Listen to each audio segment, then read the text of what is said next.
കതിവന്നൂർ പുഴയോരം കതിരാടും പാടത്ത് പൂമാല പെണ്ണിനെ കണ്ടോ?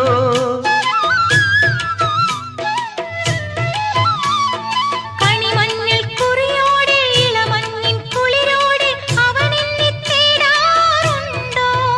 ആ പൂങ്കവിൾ വാടാറുണ്ടോ? ആരോമലിയാതിര രാത്രിയിൽ അരികെ വരുമോ? നീലക്കുയിലെ ചൊല്ലു